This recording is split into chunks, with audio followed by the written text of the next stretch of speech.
বৈভব Suryavanshi final পরীক্ষাতেও পাশ করলেন। বিশ্ব ক্রিকেটে এই মুহূর্তে নামে ভারে আর কাজে জশপ্রীত বুমরার চেয়ে হয়তো বড় বোলার নেই। এই বুমরাকেই কিনা সূর্যবংশী স্বাগত জানালেন ছক্কা মেরে।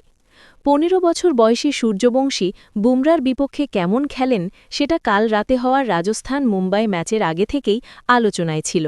বুমরার করা প্রথম ৩ বলে ২ ছক্কা মেরে সূর্যবংশী সব কিছুরই জবাব দিলেন, প্রমাণ করে দিলেন তিনি শুধু ভবিষ্যতই নয়, বর্তমানও। আইপিএলে কাল অবশ্য সূর্যবংশীর ইনিংসটা খুব বড় হয়নি। বৃষ্টির কারণে নেমে আসা ১১ ওভারের ম্যাচে ১৪ বলে ৩৯ রান করে আউট হন। একটি ৪ আর ৫টি ছক্কায় সাজানো এই ইনিংসে তার স্ট্রাইক রেট ছিল ২৭৮.৫৭।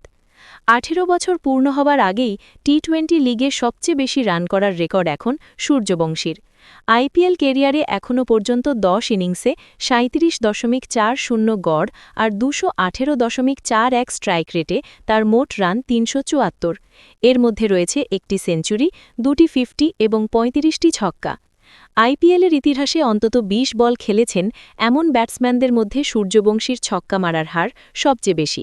এই টুর্নামেন্টে এখনও পর্যন্ত ১৭১টি বল খেলে ৩৫টি ছক্কা মেরেছেন সূর্যবংশী, অর্থাৎ প্রতি ৪.৯ বলে একটি করে ছক্কা হাঁকিয়েছেন সূর্যবংশী। এই তালিকায় তিনি Romario Shepherd, Urvil Patel, Jake Fraser McGurk এবং আন্দ্রে রাসেলের মতো ক্রিকেটারদেরও ছাড়িয়ে গেছেন। এবারের আইপিএলে ৩ ম্যাচে সূর্যবংশী রান করেছেন ১২২, স্ট্রাইক রেট ২৪৯, গড় ৪০.৬৬। টুর্নামেন্টের প্রথম ম্যাচে করেছেন ১৫ বলে ৫০ও।